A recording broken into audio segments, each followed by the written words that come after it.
What up, dudes? It's Gaz, and welcome back to the Warframe video.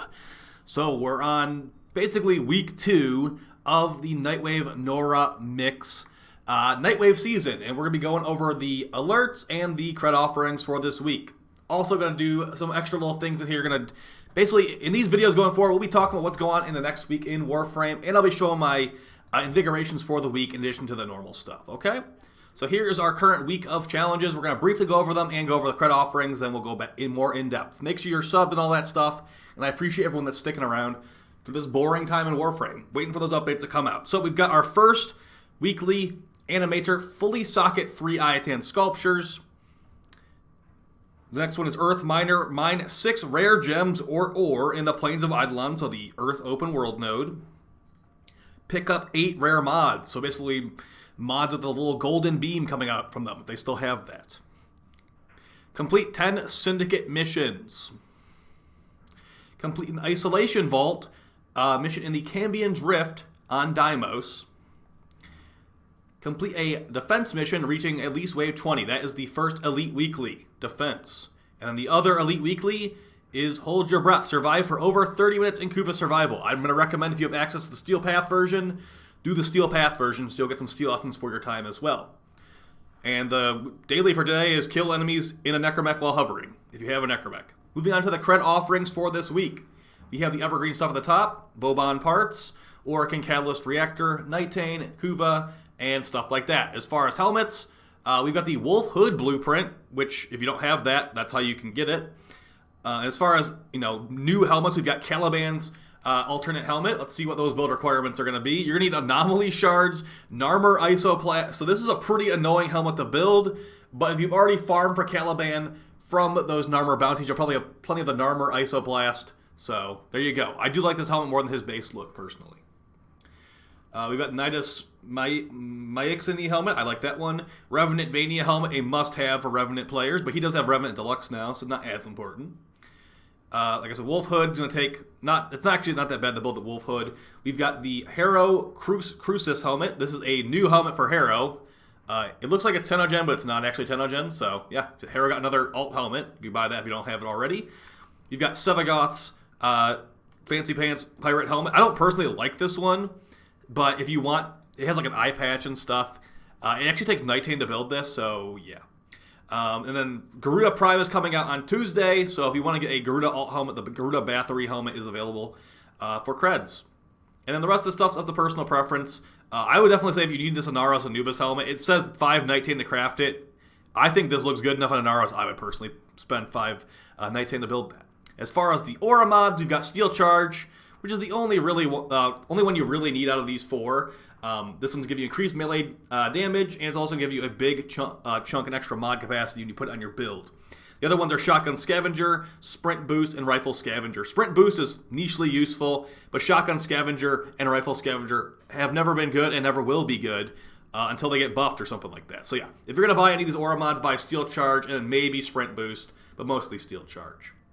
As far as the skins and all that stuff, we've got Heck Desert Camo Skin, Marilock Desert Camo Skin, and then we've got the Dirty Pobber Floof, I guess I'd call it. We've got Wolf Beacons for 50 Nora creds each. This is pretty annoying to get the Wolf Sledge nowadays, but you might have to, honestly. And as far as weapon blueprints, you got the Dark Dagger.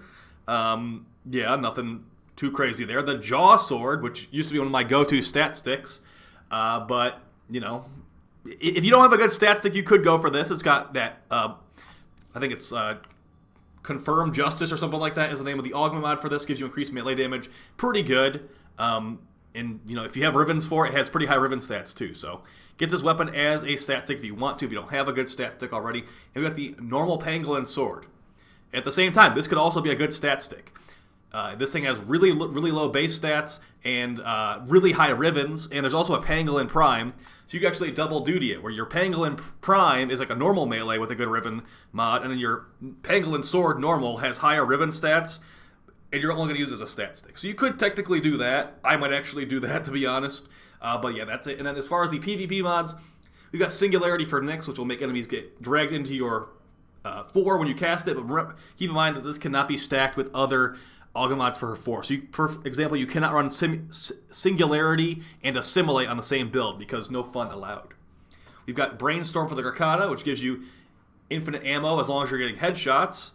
Funny mod, but not really good enough to make the Grakata actually viable. And we've got Rumbled for Atlas, basically turns him into a Rumbler. I think it makes it so he can't even jump either, so really, really bad augment. But it sure is funny to turn into a big pile of rocks, because that's what Atlas already is, pretty much. All right, so that is it for the brief overview. Let's just quickly go over my Invigorations and what's going on in this week in Warframe before we just do some more in-depth explanations. So my Invigorations for this week, remember, these are random. Oh, man, we got a Garuda Invigoration for the week of Garuda Prime coming out. We've got increased parkour velocity and primary crit chance, so that should be pretty fun. I probably won't do this until after I put the video on Garuda Prime, so probably won't do this until like middle of the week because I don't want to taint the video making it so I'm jumping really fast. I got increased crit chance when I probably shouldn't have, but that's gonna be a fun one for me. Another one of my favorite frames, we've got Nova, increased secondary damage and 25 heal rate, so I might mess with that. And then we've got Banshee Invigoration, immune to status effects and secondary crit chance. Could be pretty crazy. I don't need to run Prime Sure-Footed if I run this and stuff like that. So, yeah. And as far as what's going on this week in Warframe, so today is the 27th. I believe it's the 28th. We will be getting Garuda Prime, and that will also be coming out with the Dax event. So that's going to be entailing. I think we're going to get a free Wisp skin from that, some alerts, and things of that nature. But yeah, March 28th, the Blood Queen's coming out, which would be a Monday? I thought they were supposed to come on Tuesdays, but hey, either way, I will be getting a Garuda video out the second it's done, guys. Like, I will be streaming, leveling up Garuda, Corvus, Nagantaka on Twitch. Make sure you come check that. We're actually doing an impromptu late night Warframe stream tonight on Twitch as well. Let's just do a quick overview of how you would complete these challenges if you need more explanation than what I gave you. Okay. I do appreciate everyone that's sticking around here. So, for Hold Your Breath, Koopa Survival, there's only one node in the entire game that is actually called Koopa Survival, and it's going to be on the Koopa Fortress called Tavuni. You need to go 30 minutes. You don't need to actually activate the towers to turn them into Koopa. You can just activate them for life support. It's the final node on the Koopa Fortress. You don't need to be on the Steel Path. But like I said, if you are going to be farming this for 30 minutes, I'd say go on the Steel Path and protect all the towers just so you get a good probably 20,000 Koopa at the end of that 30 minutes, maybe a little bit more, a little bit less. Frames like Korra, Zephyr, Gara, Limbo, blah, blah, blah. Those types of frames are going to be really good there. Limbo is actually really good because the enemies are Greniers, and the Grenier are pretty much just completely invalidated by Limbo's stasis. Defense mission, complete a defense mission reaching at least wave 20. I'm going to recommend you bring Speed Nova, so a Nova frame with negative power shrink from the overextended mod. And you're also going to probably want to bring a Saren Prime or Saren Normal for killing all the enemies really fast. Equinox, Mesa, things like that still work great, but you just want to make sure that you nuke down these waves as fast as humanly possible. And then missions like Akkad, Hydron, the smaller types of defense missions are what you want to go for here. Do not go for the gigantic New Corpus map that no one likes, by the way. Literally no one likes how big this stupid defense map is.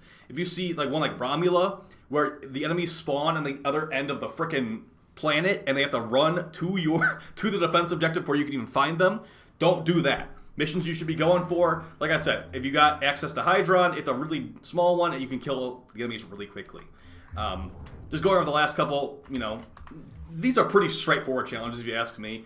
But Isolation Vault, you can do the level, so you go to the mother NPC of the Necrolisk and she's got Isolation Vault bounties. They're not the subterranean bounties, so you might get confused. There's subterranean bounties and then there's Isolation Vaults. Those are two different things.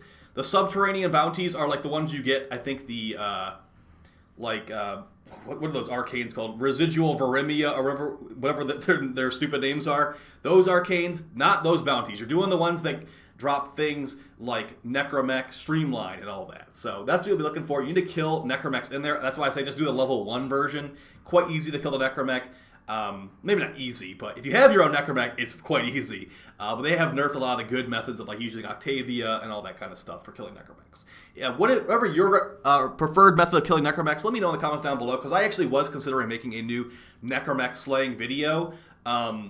But there's probably not much like desire to see that type of video just because those are pretty old content at this point, over a year old, about 2 years old. Complete 10 syndicate missions. Now, like I said, there's no real rush to get this one done. If you're someone like me that usually does your syndicate missions when you see them right away, like look at this for example. I only have 3 of them left. Usually have like I think 6 or 8 of them per day. Because I'm like, oh, I'll do the capture mission real fast, or the exterminate mission real fast. I don't do the mobile defense and the normal defense ones just because they don't, not really worth the time in my opinion. So yeah, you could just, you can space this out over the next couple of days. It doesn't need to all happen at once because it's literally incapable of happening at once if you've already done some of them. I don't even think you get 10 per day. Now you can get taxied for your teammates to do this, but I've had mixed results with that, even counting in the first place. So that's up to you. 8 rare mods. Now if you're doing the hold your breath on the steel path, the Koopa Survival node, you will get those 8 mods at the end of it if you have like a Necros or a Cora with Pilfering Strangledome. This will be a quite easy one. If you don't want to do that for some reason, maybe you can go farm some Index. Those enemies drop rare mods pretty reliably. So really it's not too hard to do this one. Just play the game pretty much, kill enemies. 6 rare gems in the Plains of Eidolon. Now this one, it's really up to RNG if you get it to drop or not. I'd say since it is ore and gems, go for every little resource node you see, mine it out. What I've been doing is I haven't really been going for like the little precise aiming on the mining. I just like kind of like spray and pray because apparently getting every little circle on the mining veins doesn't actually increase your chances to get the rare stuff. Just increases the amount you get. So just like go around and spam the mining tool on every node you see. And this one took me probably like under 10 minutes when I did it last time. So yeah. And then Ayatan sculptures. Now you can either buy these. You get access to one of them per week, which I think should have just reset now. Yeah, Maru's Bazaar, that's 1 guaranteed per week. Additionally, these are hidden in missions if you're good at finding them. And there's other ways to do it too. I'd say your biggest ways of getting Ayatan sculptures, like I said, number 1, weekly Maru thing. You can do the sortie. Just don't do this sortie because this is a 20-minute. Wow. It's ambulance with radiation hazard. This would probably take you about like 15, 20 minutes.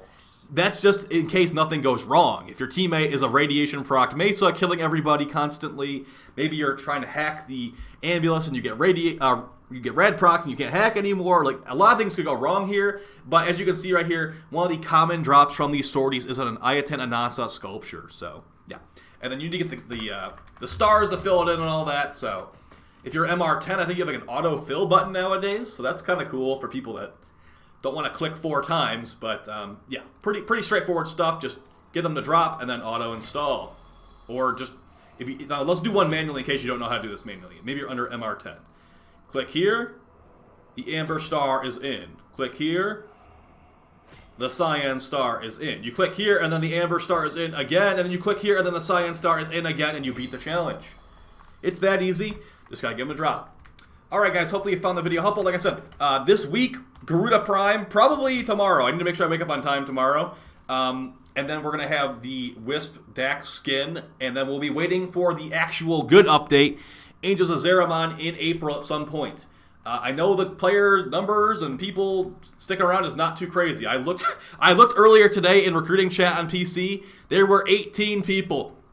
18 people in recruit chat on PC, including me. So yeah, hopefully that update gives us a good shot in the arm. Now, me as a giant Garuda fan, I am excited for the Garuda Prime release. But if you're not a giant Garuda fan, I don't even know what you're doing right now. You're probably playing Elden Ring. So yeah, I've been playing Elden Ring as well, which has been quite fun. Yeah, but those lobsters are no fun. Those lobsters in Elden Ring are OP. So I will see you guys next time. Take it easy, appreciate it, and yeah, new videos coming out every day this week. All right, I'm gonna try not to miss any of them. I appreciate it, guys. Peace.